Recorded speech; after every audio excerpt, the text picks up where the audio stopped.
न कोई ताकत, न कोई अदावत, और चाहे ये पूरा सिस्टम ही क्यों ना चाहे, तेरे बोल पर अंकुश नहीं डाल सकते। बोल खिलाफ आजाद है तेरे। नमस्कार, बोल खिलाफ आजाद है तेरे। मैं अभिसार शर्मा। राहुल गांधी की जान को आखिर किससे खतरा है? राहुल गांधी की भारत जोड़ो यात्रा को आखिर किससे खतरा है? और आखिर कांग्रेस उनकी जान को लेकर चिंतित क्यों है? दोस्तों, सबसे पहले मैं आपको बता दूं कि राहुल गांधी की यात्रा जो है उसे जबरदस्त प्रतिक्रिया मिल रही है महाराष्ट्र के अंदर, और ये जो भीड़ है वो कहीं ना कहीं भारतीय जनता पार्टी को नर्वस कर रही है, क्योंकि इससे पहले भी वो बीजेपी शासित कर्नाटक में थे और वहां पर उन्हें अभूतपूर्व प्रतिक्रिया मिली। और जैसे कि आप यहां देख सकते हैं कि महाराष्ट्र के अंदर उन्होंने एक चुनावी सभा को संबोधित किया, और टॉप शॉट से पता चल रहा है कि किस तरह से लोग वहां पहुंचे, उनकी एक एक बात को सुन रहे थे। मगर समानांतर तौर पर क्या हो रहा है? इंदौर में एक धमकी भरा खत आता है जिसमें राहुल गांधी की जान लेने की बात की जा रही है। यही नहीं, आपकी स्क्रीन पर बीजेपी नेता राम कदम, उन्होंने यह तक कहा था कि अगर सावरकर के बारे में राहुल गांधी एक और शब्द कहेंगे तो हम भारत जोड़ो यात्रा का अपने ढंग से जवाब देंगे। यानी कि अप्रत्यक्ष तौर पर राम कदम भी कहीं ना कहीं हिंसा की बात करते नजर आ रहे हैं, कथित तौर पर। मैं आपको बतला दूं कि कांग्रेस ने इस बात पर चिंता जताई है, मगर अगर आप जयराम रमेश की बात सुनेंगे दोस्तों, तो यहां पर राहुल गांधी जिस तरह से बहुत ज्यादा एक्साइटेड हो रहे हैं लोगों से मिलने के लिए, जयराम रमेश की चिंता भी वहां दिखाई देती है, क्योंकि राहुल गांधी से लोग मिलने आ रहे हैं और राहुल गांधी उनसे मिल रहे हैं, उनकी कोई सिक्योरिटी चेक नहीं हो रही है। राहुल गांधी जिस तरह से लोगों से मिल रहे हैं, वो उनकी जो एसपीजी, उनके साथ जो सिक्योरिटी चल रही है, उनके लिए भी जबरदस्त चिंता का सबब है। मैं चाहूंगा कि आप जयराम रमेश को सुने, फिर मैं उसकी चर्चा करता हूं। राहुल गांधी जी की सिक्योरिटी के बारे में हर एक भारत यात्री को चिंता है, हर एक कांग्रेस कार्यकर्ता को चिंता है।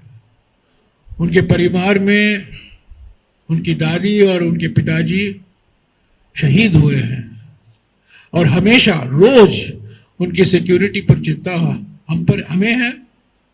और कभी कभी यात्रा में भी जो सिक्योरिटी की पाबंदी है, कभी कभी प्रयास करते हैं राहुल जी, इतनी उत्साह के साथ वो लोगों के साथ मिलना चाहते हैं, फोटो खिंचाना चाहते हैं, लोगों के बीच में चला जाना चाहते हैं, और कभी कभी हमारे जो सिक्योरिटी फोर्सेस हैं वो भी घबरा जाते हैं। तो ये वास्तविक है, पर मैं कहना चाहता हूं कि हमारे लिए राहुल जी की सिक्योरिटी में हम कोई समझौता नहीं कर सकते।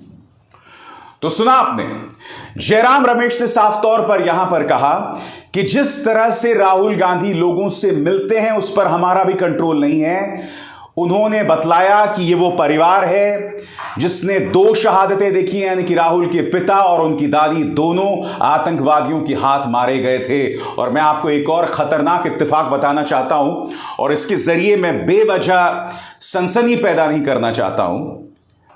उस वक्त जब एलटीटी के आतंकवादियों के हाथों उनकी मौत हुई थी, यह वो लम्हा था, चंद सेकंड्स के बाद एक आत्मघाती हमलावर ने उन्हें मौत के घाट उतार दिया था।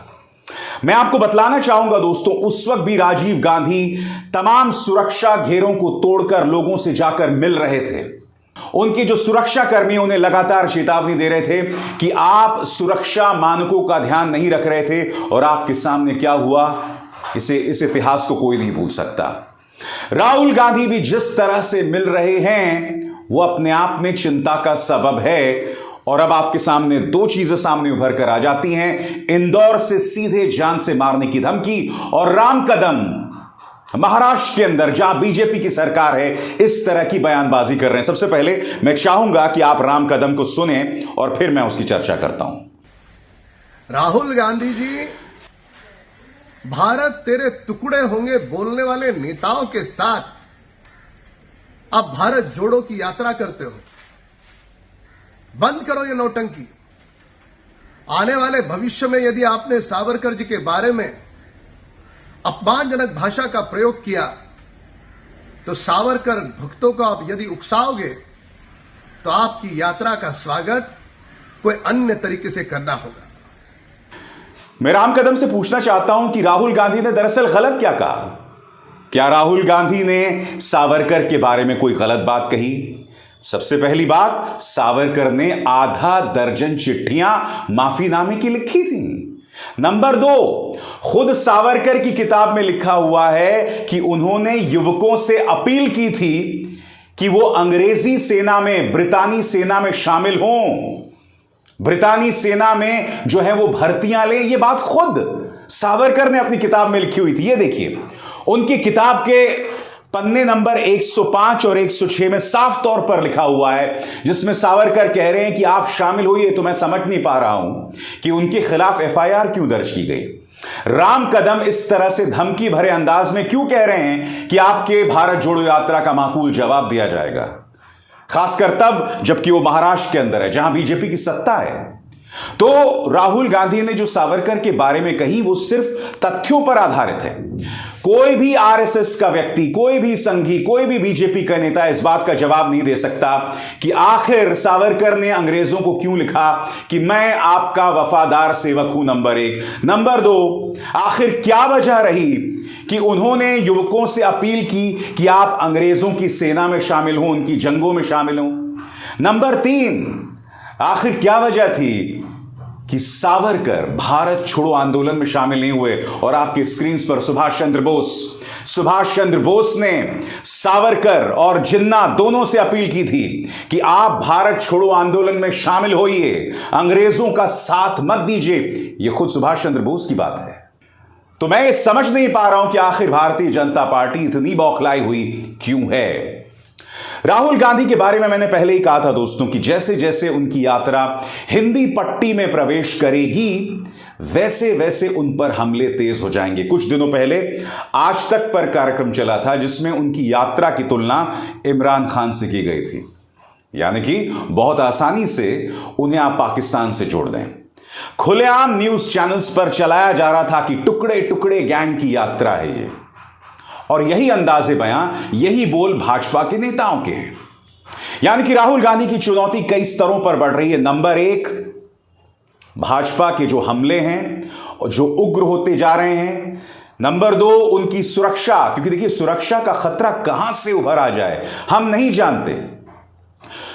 देश के जो दुश्मन हैं, देश की अमन चैन के जो दुश्मन हैं, वो इस देश में अराजकता पैदा करना चाहते हैं। लिहाजा यह जिम्मेदारी सिर्फ राहुल गांधी और उनके सुरक्षा तंत्र की नहीं है, मोदी सरकार की भी है कि राहुल गांधी की इस भारत जोड़ो यात्रा को लेकर सुरक्षा में किसी तरह की कोई चूक ना बरती जाए। राहुल गांधी अपनी यात्रा में निहायत ही उग्र अंदाज में किसानों की आवाज बुलंद कर रहे हैं। मैं चाहूंगा कल जिस सभा को उन्होंने संबोधित किया, उन्होंने किस भावात्मक अंदाज में किसानों की बात रखी।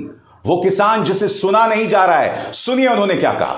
1 लाख रुपए का हमारा कर्ज माफ नहीं होता, मगर हिंदुस्तान के अरबपतियों का लाखों करोड़ रुपए कर्ज माफ हो जाता है। क्यों?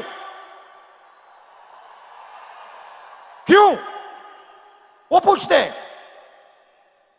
ये डर नहीं है तो क्या है? और ये ऐसे ही नहीं फैला है,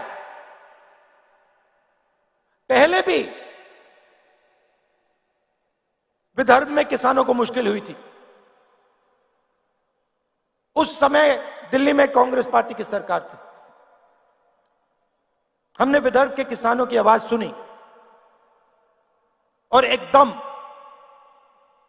विदर्भ को पैकेज दिया।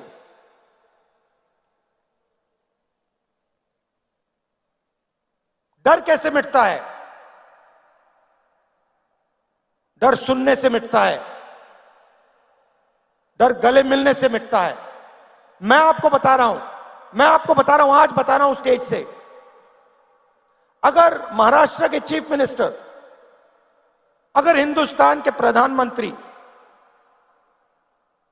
दिल खोलकर प्यार से महाराष्ट्र के किसान की आवाज सुन ले, यहां पे कोई आत्महत्या नहीं करेगा। बात यहां नहीं दोस्तों, राहुल गांधी अपनी इस यात्रा में बेरोजगारों की भी बात उठा रहे हैं। वो कह रहे हैं कि मां बाप ढेरों पैसा खर्च करके उनकी शिक्षा करवाते हैं, मगर बाद में नौकरी तक नसीब नहीं होती है। किसानों और बेरोजगारों का मुद्दा उठा रहे हैं। कायदे से मुद्दे मीडिया को उठाने चाहिए, मगर मीडिया नदारद है। राहुल गांधी ने बेरोजगारों युवाओं के बारे में क्या कहा इस रैली में, आप भी सुनिए। हजारों युवाओं से मैंने बात की। कोई इंजीनियर बनना चाहता है, कोई लॉयर बनना चाहता है, आर्मी में जाना चाहता है, कोई पब्लिक सेक्टर में काम करना चाहता है।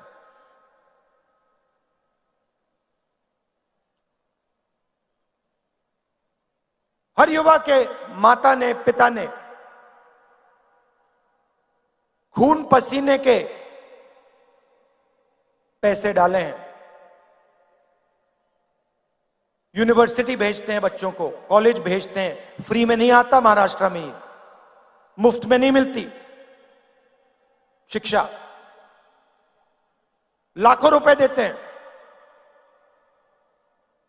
और फिर इन सड़कों पे क्या सुनने को मिलता है?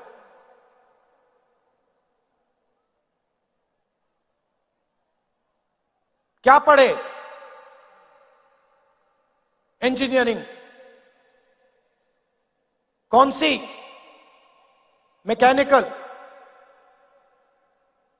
क्या कर रहे हो?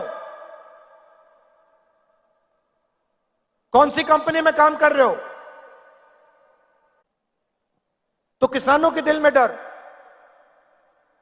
युवाओं के बीच के दिल में डर, उनके माता पिता के दिल में डर, और फिर उस डर को बीजेपी नफरत में बदलती है। यानी कि राहुल गांधी अपनी इन सभाओं के जरिए असल मुद्दों को उठा रहे हैं, कोशिश कर रहे हैं कि भारत जोड़ो यात्रा के जरिए लोगों में बंटवारा ना हो, टूटे हुए दिलों को जोड़ा जाए। मकसद यही है।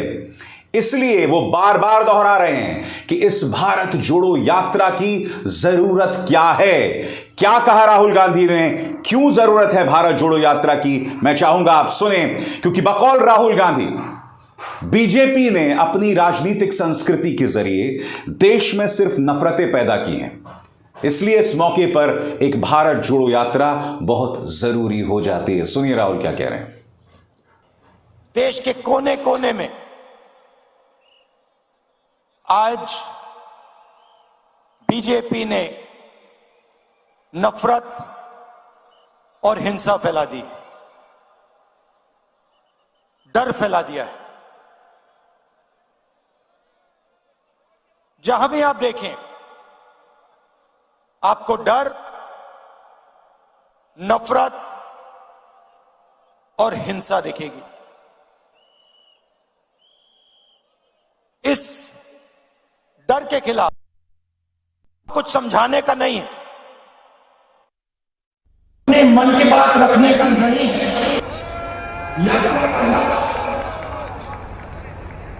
आपकी आवाज से को सुनने का, आपके दर्द को समझने का।